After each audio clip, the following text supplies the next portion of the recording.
Brothers first ever factory outlet లో నక్షి Mela October 25 నుంచి 2 November వరకు. ఎలాంటి నక్షి ఆర్నమెంట్స్ పైన ఫ్లాట్ 9.99% VA మాత్రమే. ఈ ఆఫర్ అన్ని బ్రాంచెస్ కి వర్తిస్తుంది.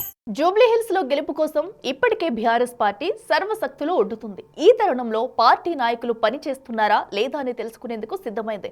డివిజన్లలో ఎంతమంది నేతలు ప్రచారం నిర్వహిస్తున్నారు, వారు ఎవరెవరిని కలుస్తున్నారు, ఓటర్లను ఆకట్టుకునేలా ప్రచారం చేస్తున్నారా, ప్రభుత్వ వైఫల్యాలను ఏ మేరకు వివరిస్తున్నారు, గ్యారంటీ కార్డులను సైతం ప్రజలకు అందజేసి బీఆర్ఎస్ వైపునకు ఆకర్షించేలా ఎలాంటి చతురతను అవలంబిస్తున్నారనే వివరాలను సేకరిస్తున్నట్లు సమాచారం.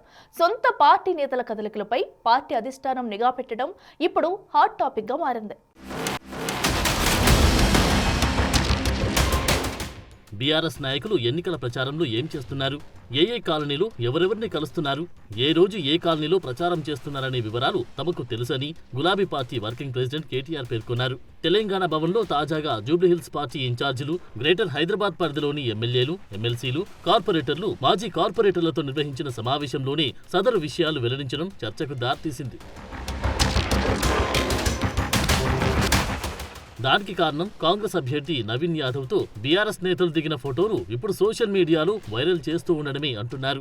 నవీన్ యాదవ్ గతంలో బీఆర్ఎస్ పార్టీలో పనిచేయడం, నేతలతో సంబంధాలు కలిసి ఉండడంతో గులాబీ పార్టీ అలర్ట్ అయిందట. జూబ్లీహిల్స్ ఉప ఎన్నిక గులాబీకి డూ ఆర్ డై కావడంతో వ్యూహాత్మకంగా ముందుకు సాగుతుంది. రాబోయే ఎన్నికలకు ఇది నాంది అని నేతలు ఇప్పటికే బహిరంగంగానే పేర్కొంటున్నారు. జూబ్లీహిల్స్ లో పార్టీ గెలిస్తే రాబోయే జీహెచ్ఎంసీ ఎన్నికల్లో ఏకపక్షంగా గెలుస్తామని, మళ్లీ వచ్చే సార్వత్రిక ఎన్నికలకు ఇది తొలిమెట్టు అని బీఆర్ఎస్ ముఖ్య నేతలు అభిప్రాయపడుతున్నారు. దీంతో ఉప ఎన్నికలను సీరియస్ గా తీసుకుని ముందుకు సాగుతుంది.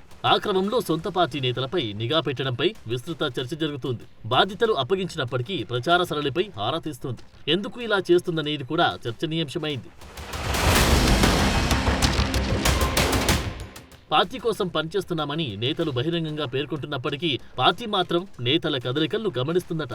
ఉప ఎన్నికల్లో నేతల పనితనం బట్టి రాబోయే కాలంలో పదవులు అప్పగించబోతున్నట్లు సమాచారం. ఇప్పటికే పార్టీ స్టార్ క్యాంపెయినర్లుగా 40 మంది, డివిజన్ ఇన్ఛార్జీలు, పార్టీ డివిజన్ అధ్యక్షులు, సీనియర్ నేతలు విస్తృత ప్రచారం చేస్తున్నారు. అయినప్పటికీ ఇంకా నియోజకవర్గ ఓటర్లను కలవాలని, వారికి ప్రభుత్వ వైఫల్యాలను వివరించాలని, వారిని ఎలా ఆకట్టుకోవాలనే అంశాలపై మార్గనిర్దేశం చేస్తున్నారు.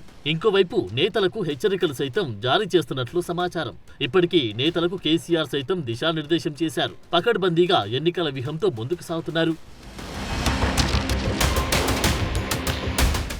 బీఆర్ఎస్ గత అసెంబ్లీ ఎన్నికల్లో ఓటమి చవిచూసినా గ్రేటర్లో మాత్రం తన పట్టును కోల్పోలేదు. జూబ్లీహిల్స్ లో గెలిస్తే జీహెచ్ఎంసీ పీఠం తప్పక కైవసం చేసుకోవాలనే ఆలోచనలో గులాబీ దళం పనిచేస్తోంది. బీఆర్ఎస్ అభ్యర్థి మాగంటి సునీతకు మద్దతుగా ఆ పార్టీ అధినేత మాజీ సీఎం కేసీఆర్ స్వయంగా రంగంలోకి దిగే అవకాశాలున్నాయనే టాక్ నడుస్తోంది. ఇప్పటికే ప్రకటించిన స్టార్ క్యాంపెయినర్ల జాబితాలో కేసీఆర్ పేరును పెట్టింది బీఆర్ఎస్.